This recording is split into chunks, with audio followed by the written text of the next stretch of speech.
ओम शांति। आज 14 अक्टूबर 2025 की बाबा की साकार मुरली है। मुरली के महावाक्य हैं, मीठे बच्चे, यह पुरुषोत्तम संगम युग कल्याणकारी युग है। इसमें ही परिवर्तन होता है। तुम कनिष्ठ से उत्तम पुरुष बनते हो। प्रश्न है, इस ज्ञान मार्ग में कौन सी बात सोचने व बोलने से कभी भी उन्नति नहीं हो सकती? उत्तर है, ड्रामा में होगा तो पुरुषार्थ कर लेंगे, ड्रामा कराएगा तो कर लेंगे। यह सोचने व बोलने वालों की उन्नति कभी नहीं हो सकती। यह कहना ही रॉन्ग है। तुम जानते हो, अभी जो हम पुरुषार्थ कर रहे हैं यह भी ड्रामा में नोंद है। पुरुषार्थ करना ही है। गीत है, यह कहानी है दीवे और तूफान की। ओम शांति। यह है कलयुगी मनुष्यों के गीत, परंतु इनका अर्थ वह नहीं जानते।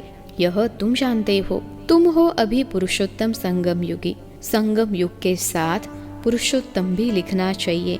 बच्चों को ज्ञान की पॉइंट्स याद न होने के कारण फिर ऐसे ऐसे अक्षर लिखने भूल जाते हैं। यह मुख्य है। इनका अर्थ भी तुम ही समझ सकते हो। पुरुषोत्तम मास भी होता है। यह फिर है पुरुषोत्तम संगम युग। यह संगम का भी एक त्योहार है। यह त्योहार सबसे ऊंच है। तुम जानते हो, अभी हम पुरुषोत्तम बन रहे हैं। उत्तम ते उत्तम पुरुष, ऊंच ते ऊंच साहूकार से साहूकार नंबर 1 कहेंगे लक्ष्मी नारायण को। शास्त्रों में दिखाते हैं, बड़ी प्रलय हुई, फिर नंबर 1 श्री कृष्ण पीपल के पत्ते पर सागर में आया। अभी तुम क्या कहेंगे? नंबर 1 है यह श्री कृष्ण, जिसको ही श्याम सुंदर कहते हैं। दिखाते हैं, अंगूठा चूसता हुआ आया। बच्चा तो गर्भ में ही रहता है, तो पहले पहले ज्ञान सागर से निकला हुआ उत्तम ते उत्तम पुरुष श्री कृष्ण है। ज्ञान सागर से स्वर्ग की स्थापना होती है। उसमें नंबर 1 पुरुषोत्तम यह श्री कृष्ण है। और यह है ज्ञान का सागर, पानी का नहीं। प्रलय भी होती नहीं। कई बच्चे नए नए आते हैं तो बाप को फिर पुरानी पॉइंट रिपीट करनी पड़ती हैं। सतयुग, त्रेता, द्वापर, कलयुग, यह 4 युग तो है। 5वां फिर है पुरुषोत्तम संगम युग। इस युग में मनुष्य चेंज होते हैं, कनिष्ठ से सर्वोत्तम बनते हैं। जैसे शिव बाबा को भी पुरुषोत्तम व सर्वोत्तम कहते हैं ना, वह है ही परम आत्मा, परमात्मा। फिर पुरुषों में उत्तम है यह लक्ष्मी नारायण। इन्हों को ऐसा किसने बनाया? यह तुम बच्चे ही जानते हो। बच्चों को भी समझ में आया है। इस समय हम पुरुषार्थ करते हैं ऐसा बनने के लिए। पुरुषार्थ कोई बड़ा नहीं है, मोस्ट सिंपल है। सीखने वाली भी है अबलाए कुब्जाए, जो कुछ भी पढ़ी लिखी नहीं है। उन्हों के लिए कितना सहज समझाया जाता है। देखो, अहमदाबाद में एक साधु था, कहता था हम कुछ खाते पीते नहीं हैं। अच्छा, कोई सारी आयु खाता पीता नहीं है, फिर क्या? प्राप्ति तो कुछ नहीं है ना। झाड़ को भी खाना तो मिलता है ना। खाद, पानी आदि नेचुरल उनको मिलता है, जिससे झाड़ वृद्धि को पाता है। उसने भी कोई रिद्धि सिद्धि पाई होगी। ऐसे बहुत है जो आग से पानी से चले जाते हैं। इनसे भला फायदा क्या? तुम्हारा तो इस सहज राजयोग से जन्म जन्मांतर का फायदा है। तुमको जन्म जन्मांतर के लिए दुखी से सुखी बनाते हैं। बाप कहते हैं, बच्चे, ड्रामा अनुसार हम तुमको गुह्य बातें सुनाता हूँ। जैसे बाबा ने समझाया है, शिव और शंकर को मिलाया क्यों है? शंकर का तो इस सृष्टि में पार्ट ही नहीं है। शिव का, ब्रह्मा का, विष्णु का पार्ट है। ब्रह्मा और विष्णु का ऑलराउंड पार्ट है। शिव बाबा का भी इस समय पार्ट है, जो आकर ज्ञान देते हैं, फिर निर्वाण धाम में चले जाते हैं। बच्चों को जायदाद देकर खुद वानप्रस्थ में चले जाते हैं। वानप्रस्थी बनना अर्थात गुरु द्वारा वाणी से परे जाने का पुरुषार्थ करना, परंतु वापिस तो कोई जा नहीं सकते, क्योंकि विकारी भ्रष्टाचारी हैं। विकार से जन्म तो सबका होता है। यह लक्ष्मी नारायण निर्विकारी है। उनका विकार से जन्म नहीं होता है, इसलिए श्रेष्ठाचारी कहलाए जाते हैं। कुमारियाँ भी निर्विकारी हैं, इसलिए उनके आगे माथा टेकते हैं। तो बाबा ने समझाया कि यह शंकर का कोई पार्ट नहीं है। बाकी प्रजापिता ब्रह्मा तो जरूर प्रजा का पिता हुआ ना। शिव बाबा को तो आत्माओं का पिता कहेंगे, वह है अविनाशी पिता। यह गुह्य बातें अच्छी रीति धारण करनी है। जो बड़े बड़े फिलोसोफर होते हैं उनको बहुत टाइटल मिलते हैं। श्री श्री 108 का टाइटल भी विद्वानों को मिलते हैं। बनारस के कॉलेज से पास कर टाइटल ले आते हैं। बाबा ने गुप्ता जी को इसलिए बनारस भेजा था कि उन्होंने को जाकर समझो कि बाप का भी टाइटल अपने ऊपर रख बैठे हो। बाप को श्री श्री 108 जगत गुरु कहा जाता है। माला ही 108 की होती है। 8 रत्न गाए जाते हैं।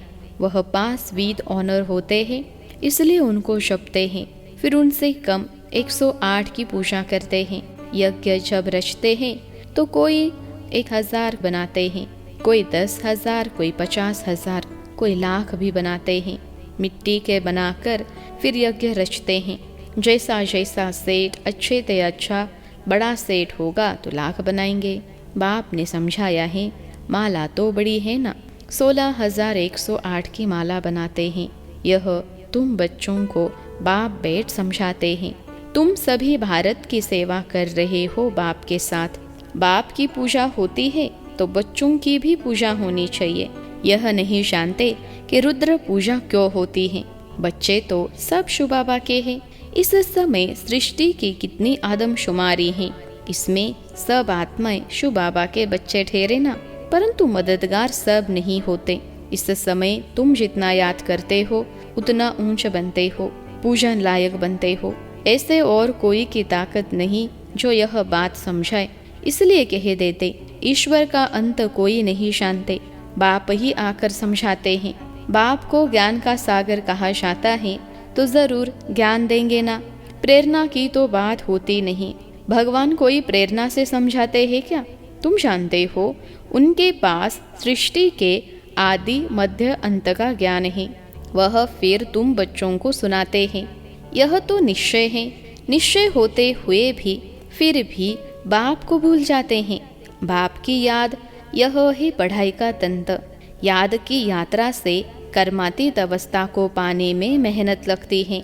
इसमें ही माया के विघ्न आते हैं। पढ़ाई में इतने विघ्न नहीं आते। अब शंकर के लिए कहते हैं, शंकर आँख खोलते हैं तो विनाश होता है। यह कहना भी ठीक नहीं है। बाप कहते हैं, न मैं विनाश कराता हूँ न वह करते हैं। यह रॉन्ग है। देवताएं थोड़े ही पाप करेंगे। अब शिव बाबा बैठ यह बातें समझाते हैं। आत्मा का यह शरीर है रथ। हर एक आत्मा की अपने रथ पर सवारी है। बाप कहते हैं, मैं इनका लोन लेता हूँ, इसलिए मेरा दिव्य अलौकिक जन्म कहा जाता है। अभी तुम्हारी बुद्धि में 84 का चक्र है। जानते हो, अभी हम घर जाते हैं, फिर स्वर्ग में आएंगे। बाबा बहुत सहज करके समझाते हैं। इसमें हार्ट फेल नहीं होना है। कहते हैं, बाबा हम पढ़े लिखे नहीं हैं, मुख से कुछ निकलता नहीं। परंतु ऐसा तो होता नहीं। मुख तो जरूर चलता ही है। खाना खाते हो, मुख चलता है ना। वाणी न निकले, यह तो हो नहीं सकता। बाबा ने बहुत सिंपल समझाया है। कोई मौन में रहते हैं तो भी ऊपर में इशारा देते हैं कि उनको याद करो। दुख हरता सुख करता वह एक ही दाता है। भक्ति मार्ग में भी दाता है तो इस समय में भी दाता है। फिर वानप्रस्थ में तो है ही शांति।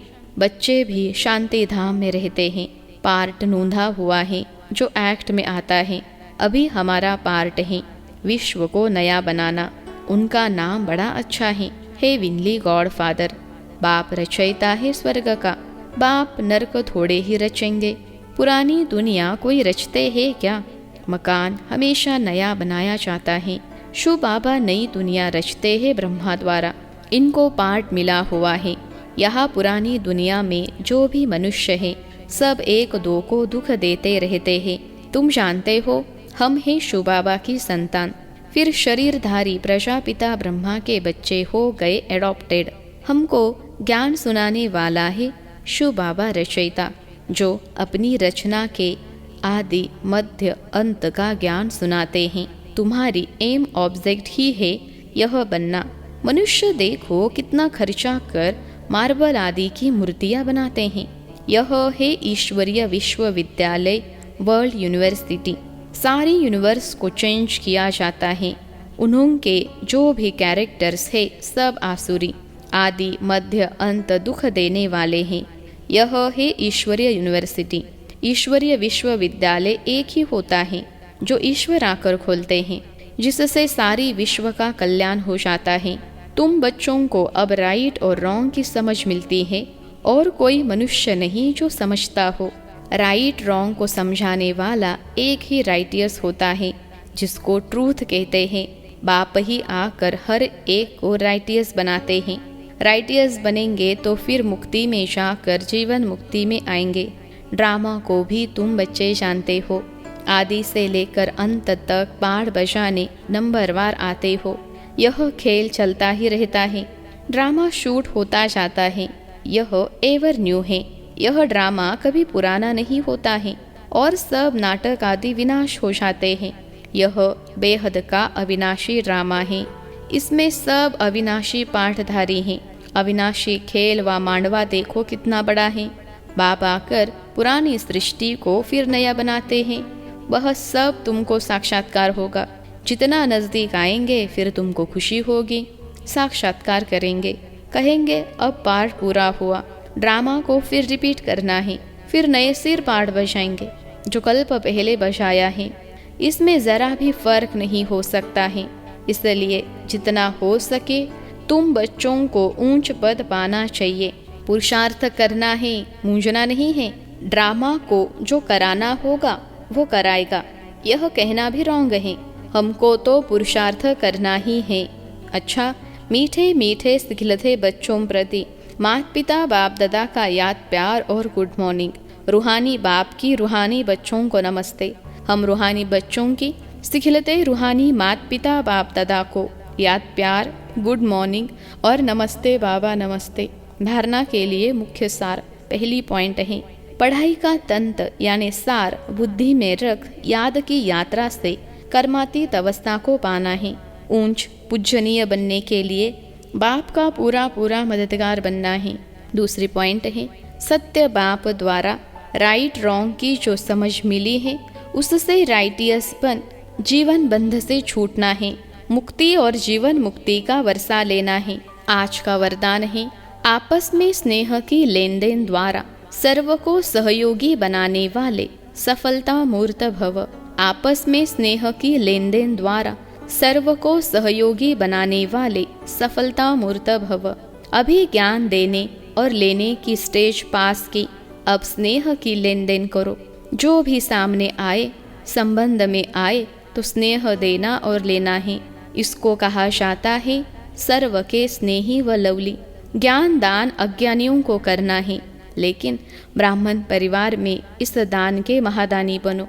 संकल्प में भी किसके प्रति स्नेह के सिवाय और कोई उत्पत्ति न हो।